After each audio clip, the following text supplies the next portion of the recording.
नमस्कार, India news देख रहे हैं आप और मैं हूं आपके साथ सचिन दुबे। छत्तीसगढ़ में सभी सीटों पर नगरीय निकाय चुनाव के नतीजे लगभग आ चुके हैं। 4 नगर निगम, 5 नगर पालिका और 6 नगर पंचायतों के चुनाव में कांग्रेस ने परचम लहराया है। बीरगांव नगर निगम और जामुल नगर पालिका को छोड़कर कांग्रेस ने सभी पूर्ण बहुमत हासिल किए हैं। बीरगांव नगर पालिका में कांग्रेस को 40 में से 19 सीटें मिली, जिसमें कांग्रेस बहुमत से 2 सीटों से चूक गई। लेकिन बीरगांव में अभी 2 वार्ड पर रिकाउंटिंग चल रही है, जिससे बहुमत की तस्वीर साफ हो जाएगी। दोनों वार्ड में वोटों की गड़बड़ी को लेकर शिकायत की गई थी।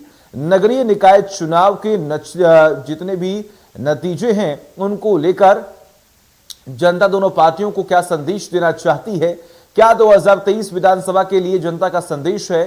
भारतीय जनता पार्टी की आगामी चुनाव के लिए क्या रणनीति है? आज इन्हीं सारे सवालों के साथ हम चर्चा करेंगे, जिसमें हमारे साथ कुछ खास मेहमान भी जुड़ रहे हैं। उनसे हम जानेंगे कि आखिर अब आने वाले वक्त में क्या होने वाला है। जीत का जश्न आप देख पा रहे हैं, जीत के रंग में कार्यकर्ता हैं और कार्यकर्ताओं में जीत की खुशी देखी जा रही है। लेकिन अभी तक की बात करें, वर्तमान की स्थितियों को देखें और वर्तमान की काउंटिंग को देखें, तो कहीं ना कहीं कांग्रेस के पाले में ज्यादा बहुमत जो है वो मिलता हुआ दिखाई दे रहा है। और कहीं ना कहीं जो दावे किए जा रहे थे बीजेपी के तमाम कद्दावर नेताओं द्वारा, अब वो जो है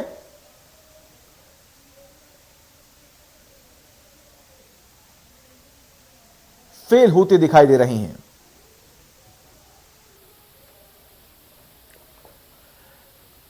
तो आज नगर निकाय चुनाव हुए और ऐसे में आपको बता दें कि नगर की सरकार को चुना गया और आज रिजल्ट का ऐलान हुआ। ऐसे में आपको जानकारी देखिए, एक अधिकतम जो वोट बैंक है वो कहीं ना कहीं कांग्रेस के खाते में जाता हुआ दिखाई दे रहा है। अभी तक की जो काउंटिंग हुई है, हालांकि 2 सीटें ऐसी हैं जहां पर रिकाउंटिंग चल रही है।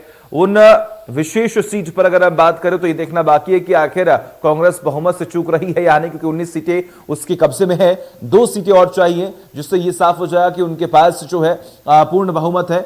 लेकिन आपको बता दें कि देखिए, ये चुनाव हुए और इससे कहीं ना कहीं जो जनाधार है, जो जनादेश है, वो कहीं ना कहीं कांग्रेस पार्टी को मिलता हुआ दिखाई दिया। अब आने वाले वक्त में जो विधानसभा चुनाव होंगे या अन्य चुनाव होंगे, अब उसका रास्ता साफ होता हुआ दिखाई दे रहा है कि आखिर जनता के पास विकल्प किस चीज का है, आखिर जनता के पास विकल्प के तौर पर कौन शख्स मौजूद है। और अभी तक के वर्तमान के स्थितियों को देखें तो यह समझ में आ रहा है कि कांग्रेस के पास बहुमत है और कहीं ना कहीं सरकार का काम आम जनता को पसंद आ रहा है। यानी कि अब बीजेपी की मुश्किलें बढ़ सकती हैं, बीजेपी पार्टी के तमाम कार्यकर्ताओं की मुश्किलें बढ़ सकती हैं, क्योंकि जो वादे, जो जमीनी स्तर पर उतरकर बातें कही जा रही थी, अब वो कहीं ना कहीं फेल होती हुई दिखाई दे रही हैं। ये जश्न की तस्वीरें हम आपको दिखा रहे हैं, जश्न मनाया जा रहा है। कांग्रेस के कार्यकर्ताओं में वो खुशी जो है वो देखी जा रही है। आपको बता दें कि छत्तीसगढ़ के 4 नगर निगम, 5 नगर पालिका और 6 नगर पंचायतों के चुनाव में कांग्रेस ने बंपर जीत दर्ज की है। इसमें बीरगांव नगर निगम और जामुल नगर पालिका को छोड़ सभी में कांग्रेस ने पूर्ण बहुमत हासिल कर लिया है। बीरगांव में 40 वार्डों में से 19 में कांग्रेस के प्रत्याशी जीते हैं। यहां 2 सीट से बहुमत से कांग्रेस चूक गई। भिलाई, रिसाली, चरौदा, इन तीनों नगर निगम में कांग्रेस ने एक तरफा जीत दर्ज की है। कोरिया जिले की दोनों सीटों पर नगर पालिका सीट बैकुंठपुर और चर्चा में भी कांग्रेस ने जीत हासिल कर ली है। बैकुंठपुर की 20 में से 11 सीटों पर कांग्रेस का कब्जा हुआ, तो चर्चा की 15 में से 8 कांग्रेस के हासिल हुई। अब आपको बता दें कि राजनांदगांव के खैरागढ़ नगर पालिका परिषद में भाजपा 10, कांग्रेस ने 9 वार्डों में जीत दर्ज की है, जबकि एक वार्ड 4 में टाई हो गया है।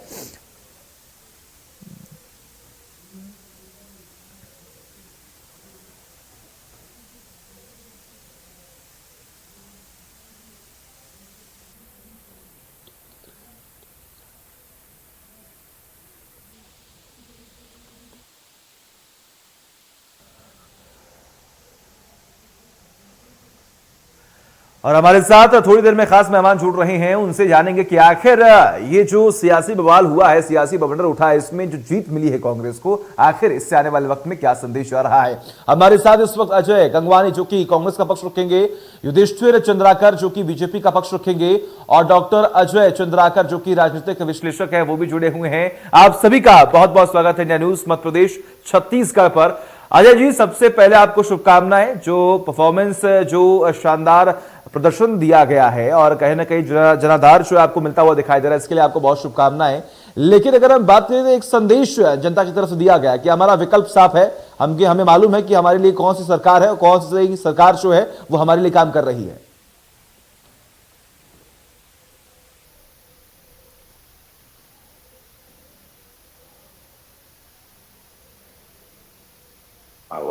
लगभग 13 जो है नगरीय निकाय में पूरी तरह हमको बहुमत मिला है और बाकी दो में भी कुछ जगह काउंटिंग अभी बाकी है। और कहीं ना कहीं जो हमारे जो परिणाम है सचिन जी, ये पूरी तरह से हमारे आशा के अनुरूप थे। हमारे जो प्रत्याशी जनता के बीच जा रहे थे, या हमारे माननीय भूपेश बघेल जी का जो रोड शो चल रहा था, जिस प्रकार से लगातार जनता का प्यार और जन समर्थन हमें मिल रहा था। मैं पिछली बार भी डिबेट में आपके बैठा था, तब भी मैंने स्पष्ट कहा था कि 23 तारीख को दूध का दूध और पानी का पानी हो जाएगा। मतलब हमें पूरा विश्वास था कि कांग्रेस प्रत्याशी शानदार रिकॉर्ड मतों से जीत दर्ज करेंगे। और सबसे पहले आपके लोकप्रिय चैनल के माध्यम से पूरी छत्तीसगढ़ की जनता ने जो हमें पे प्यार और विश्वास जताया है, उसके लिए अपना आभार और धन्यवाद प्रकट करना चाहता हूं अपनी ओर से, पूरी पार्टी की तरफ से। और कहीं ना कहीं देखिए, जो चुनाव हुए, इसके पूर्व भी जो नगरीय निकाय चुनाव हुए थे, 10 में से 10 नगर निगम पे हमारा कब्जा था, 27 में से 20 जिला पंचायत पे हमारा कब्जा था। और लगातार माननीय भूपेश बघेल जी के नेतृत्व में लगातार हमने गरीब, आदिवासी, किसान और मजदूरों की मजबूती के लिए लगातार योजनाएं लाई और योजनाओं का सही ढंग से क्रियान्वयन किया। हमें पूरा विश्वास था कि 3 साल के कार्यकाल को लेके विकास जो छत्तीसगढ़ का जो मॉडल माननीय भूपेश बघेल जी ने स्थापित किया है, न केवल छत्तीसगढ़ के लिए, आज पूरे देश के लिए मॉडल राज्य के रूप में प्रस्तुत हुआ है। और हमें पूरा विश्वास था और हमें जनता ने आशा के अनुरूप पूरा हमें समर्थन दिया है। और कहीं ना कहीं देखिए, पिछले कुछ दिनों से घटनाक्रम चला था सचिन दुबे जी, वो माननीय रमन सिंह जी लगातार एसपी कलेक्टर को धमका रहे थे कि अगर वो चेतावनी दे रहे थे, परिणाम भुगतने की चेतावनी लगातार उनके द्वारा दी जाती रही। हमारे वीरगांव के जो प्रभारी थे भारतीय जनता पार्टी के अजय चंद्राकर जी, वो लगातार जिस प्रकार के असभ्य भाषाओं का प्रयोग करते रहे, हाथ पैर काट दूंगा, जिंदा वापस नहीं जाएंगे, तो जनता ने उनका पूरा भरपूर जवाब दिया है। और कहीं ना कहीं पूर्व मुख्यमंत्री रमन सिंह जी, जिनका विधानसभा क्षेत्र राजनांदगांव है, आज वहां से एक भी पार्षद को जिताने में सफल नहीं हो पा रहे। और अजय चंद्राकर जी कुरूद में आज एक भी पार्षद को जिताने में सफल नहीं हो पाए। तो कहीं ना कहीं जो आज इनका रमन सिंह जी का या अजय चंद्राकर जी का जो अहंकार था, वो जनता ने अपने नहीं, बिल्कुल देखिए संदेश बिल्कुल इस वक्त साफ होता हुआ दिखाई दे रहा है। अगर हम बात करें युधिष्ठिर जी, तो एक वादा भी किया गया, तमाम तर्क दिए गए, लेकिन अब जो बातें सामने आ रही कि दूध का दूध और पानी का पानी अब साफ हो चुका है। दुबे जी नमस्कार। नमस्कार सर। यहाँ पे आज नगरीय चुनाव का जो रिजल्ट मिला है, ये नगरीय चुनाव में प्रजातंत्र का चुनाव नहीं है, ये सत्ता तंत्र का है। ये सत्ता बल के बदौलत ये लोग जैसा भी जाके धमका के, चमका के, अधिकारी के द्वारा कांग्रेसी जो खुलेआम बूथ के अंदर जा जाके दबाव बना के, तो स्ट्रांग रूम में जा करके घुस के वहां पे भी जाके पेटी को खोल के ये लोग जो धांधली किए हैं, ये जो अवैध काम किए हैं, इसका परिणाम है। और यदि आदिवासी टाइप की स्थिति रहती तो अपने विधानसभा क्षेत्र में जामुन नगर पंचायत में क्या मुख्यमंत्री का एरिया होता है, जिला होता है, जहाँ 5-5 मंत्री है, जामुन तो भी निकाल लेता है। वीरगांव इतना राजधानी में 24 घंटा में आपके 13-14 मंत्री रहते हैं, तो वो लोग क्या अपना बहुमत नहीं ले सकते थे? यहाँ पे सत्ता पक्ष और प्रजातंत्र, ये दो चलिए है। लोकतंत्र को बीजेपी पकड़ के बैठा है और सत्ता तंत्र और बल तंत्र के बदौलत ये जो कांग्रेस है वो अपना सीट निकाला है। आज कई जगह काउंटिंग हुआ है, एक जगह खैरागढ़ नगर पंचायत ये देखें अपन, तो खैरागढ़ में बीजेपी बाहुल्य आ गया था, लेकिन वहां पे शासन तंत्र की लगातार दबाव, वहां पे कार्यकर्ताओं का, नेताओं का, मंत्रियों का लगातार दबाव के कारण वहां पे 3 बार रिकाउंटिंग करना पड़ा, तब ले देख के 10 में 10 आए, 10-10 का सीट आए। तो ये इस टाइप की जो शासन है, शासन का तो सरप्लस तो मिला इनको, कोई शक की बात नहीं है। और रहा सवाल की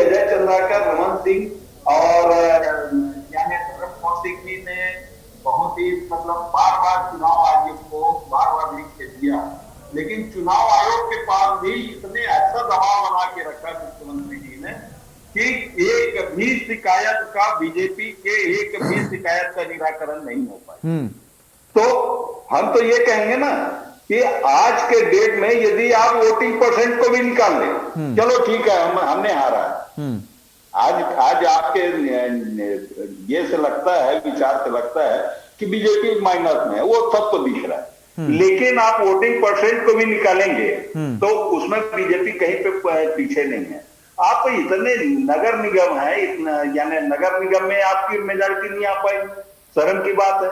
आपको युधिष्ठिर जी, अजय जी तो साफ साफ कह रहे हैं ना कि आपके गृह क्षेत्र में ही आप अपने एक भी पार्षद बना नहीं पाए, तो ये तो साफ तौर पर दिखा रहा है ना कि हाँ, कहीं ना कहीं कोई लापरवाही हुई है या फिर जनता का विश्वास कम हुआ है।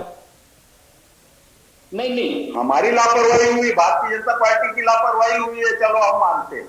लेकिन इस लापरवाही के कारण क्या आपके क्षेत्र में मुख्यमंत्री जी के एरिया में, जिला में जो यानी 5 मंत्री रहे दुर्ग जिला में, दुर्ग जिला के आप निकाय चुनाव को आप निकाल के देख लीजिए, कितना सारा ये लोग कितना ये किया और कितना दबाव, कितना प्रेशर, ये सब चीज होते हुए भारतीय जनता पार्टी के हमारे सम्मानजनक स्थिति में हमारे एक तो नगर पंचायत पालिका को छोड़ करके बाकी जगह में भारतीय जनता पार्टी का सम्मानजनक स्थिति रहा है। और रहा नगर पंचायत चुनाव, 10 नगर पंचायत का चुनाव हुआ है, 10 में से 6 पूरा का पूरा नक्सली क्षेत्र है। और नक्सली को जानते हो, पूरा कांग्रेस के मित्र है, वो तो नक्सली जैसा कहेंगे वैसा वो करते हैं। वहां पे ना तो भाजपा चलती है ना कांग्रेस चलती है, और नक्सली और कांग्रेस दोनों के दोनों से मिले हुए हैं। इसी कारण तो आज छत्तीसगढ़ इस तरफ डूबा हुआ है और ये अपनी माहौल बना रहे हैं, अलग विषय है। हम तो बस्तर में हमेशा शुरू से पीछे रहे हैं, कारण कि हम नक्सली के खिलाफ रहे हैं। ठीक है सर, ठीक है सर, ठीक है सर। देखिए तमाम आरोप और प्रत्यारोप का जो सिलसिला है वो लगातार जारी रहता है, लेकिन बड़ा सवाल यह भी है कि अगर बीजेपी शासित राज्य में अगर निकाय चुनाव हो और अगर कांग्रेस ये आरोप लगाए कि सत्ता पर जो बैठी पार्टी है वो उसका दुरुपयोग कर रही है, तो आप भी वहां पर तमाम तथ्य रखते हैं। अजय चंद्राकर जी, आपके पास आना चाहूंगा। सर, क्या लगता है जो आरोप लगाए जा रहे हैं वो कितने सही हैं? क्योंकि देखिए, जनाधार और जनादेश तो कहने की कांग्रेस के पक्ष में ही है इस बार। सचिन जी, लोकतंत्र में जनता के द्वारा जो निर्णय दिया जाता है उसे समस्त राजनीतिक दलों को सर आंखों पर लेना चाहिए और स्वीकार करना चाहिए, और स्वीकार करेंगे सब राजनीतिक दल। अभी हार जीत हुआ है, इसलिए इस तरह का स्टेटमेंट है वो स्वाभाविक है, मानव स्वभाव है। या फिर अब दूसरी बात आती है कि पहले कहा जाता था कि अर्बन एरिया जो है वो बीजेपी वहां काफी इंपैक्ट रखती है, लेकिन छत्तीसगढ़ में अब देखा जा रहा है, पास्ट टाइम के नगरीय निकाय चुनावों को देखें या आज जो संपन्न हुआ है उसको देखें, तो कांग्रेस भी यहां तक जेसीसीजे जहां पर वो काफी मजबूत हैं, वहां पर वो लोग भी अपने रणनीति में चेंज किए हैं और अर्बन एरिया में कांग्रेस या फिर अन्य राजनीतिक दल भी अपना इंपैक्ट छोड़ रही है, वो चुनाव में सफलता हासिल कर रहे हैं। लेकिन इस चुनाव को 3 एंगल से देखना बहुत जरूरी है सचिन जी। पहला है बस्तर। क्या बात है कि बस्तर में यहां तक महेश गागड़ा साहब का जो सीट है, वो वार्ड है, वहां से वो पार्टी चुनाव हार गई। या फिर हम इधर की बात करें, बस्तर में बात करें, तो बस्तर में ठीक है कोंटा में 14-0 दिख रहा है। या फिर बस्तर में क्या कारण हो सकता है कि वहां कांग्रेस लगातार भी जीत रही, या फिर बीजेपी को वहां पर मंथन करके पहले जो वो सफलता हासिल करती थी उस रणनीति में आना चाहिए। लेकिन जामुल का और खैरागढ़ का इसे तो बीजेपी अपना श्रेय ले गई, निश्चित रूप से वो बहुत अच्छा फाइट किए, लेकिन भिलाई चरौदा तो मुख्यमंत्री जी का रहा। दूसरी बात है, भिलाई चरौदा के बाद हम आगे बढ़े रिसाली का, तो वहां तो कांग्रेस पार्टी को नया नगर निगम बनाने के कारण शुक्रिया दिखाई दे रहा है और बीजेपी में आपस में फूट भी दिखाई दी, क्योंकि बीजेपी के कुछ कर्मठ कार्यकर्ता वहां से प्रतिनिधित्व चाहते थे, टिकट चाहते थे, और वो निर्दलीय के रूप में लड़े और जीत गए। सरोज पांडे जी का वो एरिया भी है। इसी तरह से हम बात करेंगे भिलाई नगर का परफॉर्मेंस बहुत बढ़िया रहा कांग्रेस के दृष्टिकोण से।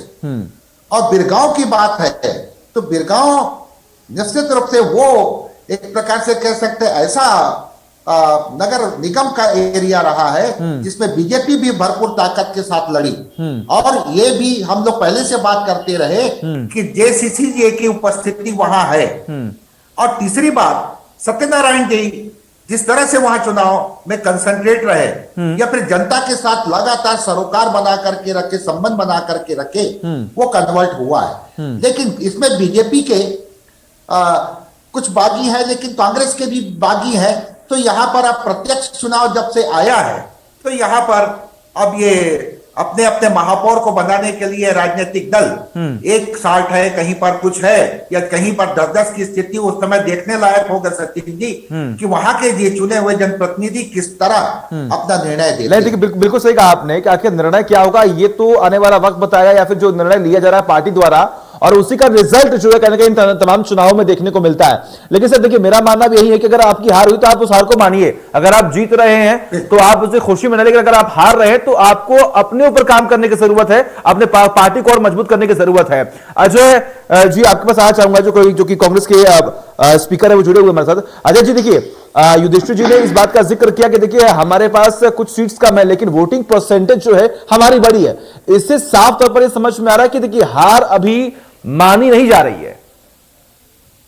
देखिए सचिन जी, अजय जो चंद्राकर जी है वो अजय जी काफी वरिष्ठ पत्रकार हैं। उन्होंने भी स्पष्ट रूप से कहा, कहीं ना कहीं युधिष्ठिर चंद्राकर जी भारतीय जनता पार्टी के वरिष्ठ नेता है। मेरा उनसे निवेदन है कि लोकतंत्र में जो जनादेश जनता के द्वारा दिया जाता है उसको दिल से स्वीकार करना चाहिए। यही राजनीतिक दल को नैतिक साहस दिखाना चाहिए। परंतु कहीं ना कहीं युधिष्ठिर चंद्राकर जी इस बहस को बनाने का प्रयास कर रहे हैं। और कहीं ना कहीं देखिए 15 नगरीय निकाय में से 13 में कांग्रेस का कब्जा है, तो ये किसी प्रकार से सफल ही नहीं है कि वोटिंग परसेंटेज सेम है। सर ठीक है सर, युधिष्ठिर जी आऊंगा मैं आपके पास, आऊंगा सर आऊंगा मैं आपके पास सर, बिल्कुल सर देखिए ऐसे सर आपकी आवाज ओवरलैप हो रही है, आपकी आवाज समझ में नहीं आएगी। मैं आपको समय दूंगा, पूरा समय दूंगा, आप अपनी बात रखिएगा। अजय जी बोलिए। युधिष्ठिर कहीं ना कहीं इस बात का नैतिक साहस उनको दिखाना चाहिए था, जो जनादेश उनके खिलाफ आया उसको स्वीकार करना चाहिए, लेकिन कहीं ना कहीं वो उसको जस्टिफाई करने का प्रयास कर रहे हैं। और देखिए सचिन जी, कहीं ना कहीं पूरे जो नगरीय निकाय एक लोकल स्तर का चुनाव होता है, सड़क, पानी, बिजली, स्वास्थ्य, ये जो मूल मुद्दे हैं इसके आधार पर चुनाव लड़ता है। और माननीय भूपेश बघेल जी के नेतृत्व में लगातार 3 साल में हमने सड़क, पानी, बिजली, स्वास्थ्य, अगर सिर्फ स्वास्थ्य क्षेत्र की बात करें तो 2.5 गुना इंफ्रास्ट्रक्चर वृद्धि की गई। और कहीं ना कहीं भारतीय जनता पार्टी का जो आरोप पत्र था उसको छत्तीसगढ़ की जनता ने पूरी तरह नकार दिया है। और हमने जो 30 बिंदु का नगरीय निकाय का घोषणा पत्र, जिसमें महिलाएं, बच्चे, बुजुर्ग और एक जो वहां की वार्ड की आम जनता की समस्याएं और उनके जो विकास के कार्य थे उसके लेके सारे सोच समझ के बिंदु तैयार किए थे।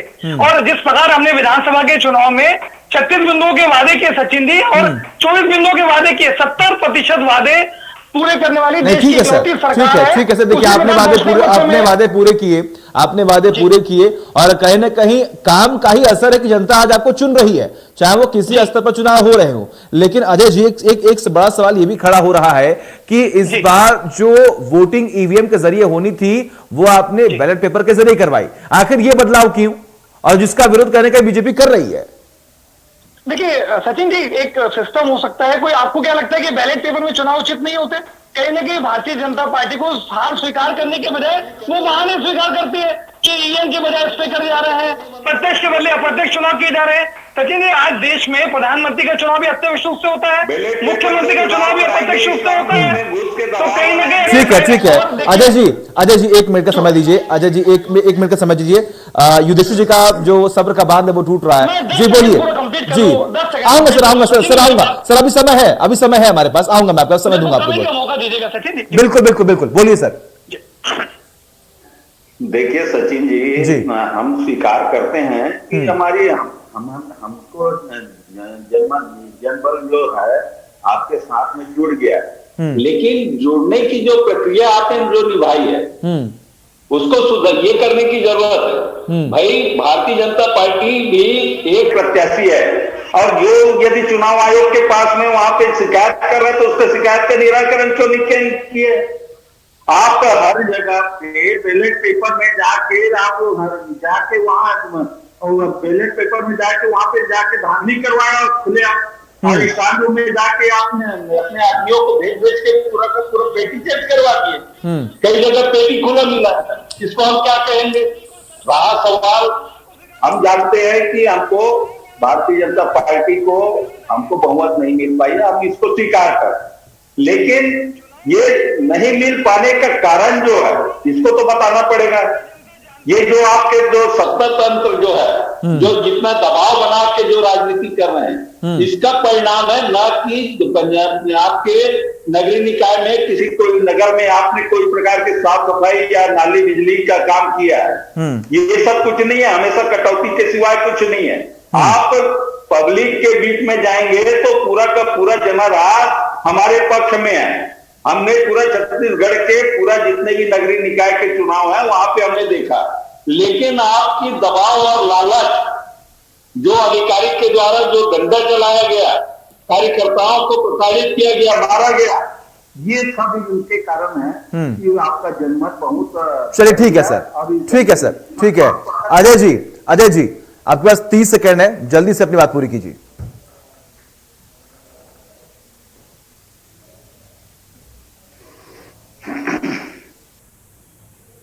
माफ कीजिएगा, आपकी आवाज हम तक नहीं पहुंच पा रही है। अजय चंद्राकर जी, आपके पास भी सर देखिए तो लिमिटेड टाइम है। अंत में अगर हम चाहें तो जरा आप ये बताएं कि क्या परिस्थितियां हैं, कांग्रेस के हालात कैसे हैं और इस वक्त बीजेपी के हालात कैसे हैं, और आने वाले वक्त में जब और भी चुनाव होंगे तो उसमें क्या हालात बदलेंगे? नाउ इंडिया अभी की स्थिति में कांग्रेस सरकार की जो नीतियां हैं उनको का यहाँ की जनता स्वीकार की है, और विपक्ष के रूप में बीजेपी जहां जहां सफलता हासिल की है, क्या कांटे के मुकाबले में रही है, उनको विपक्ष के रूप में और सक्रिय होने की आवश्यकता है। चलिए, आप तीनों का बहुत बहुत शुक्रिया अपना कीमती वक्त देने के लिए। अजय जी आपका बहुत बहुत शुक्रिया, युद्धेश्वर जी आपका भी बहुत बहुत शुक्रिया अपना कीमती वक्त देने के लिए। तो आपने सुना किस तरीके से इन चुनावों के रिजल्ट को लेकर भी अब तमाम खींचतान जो है वो शुरू हो चुके हैं, लेकिन यह कहा जा रहा है कि आने वाले वक्त में जो भी चुनाव होंगे उसमें जनादेश कांग्रेस को ही मिलता हुआ दिखाई दे रहा है। जरूरत यह है कि बीजेपी अपने ऊपर काम करे। एक ब्रेक।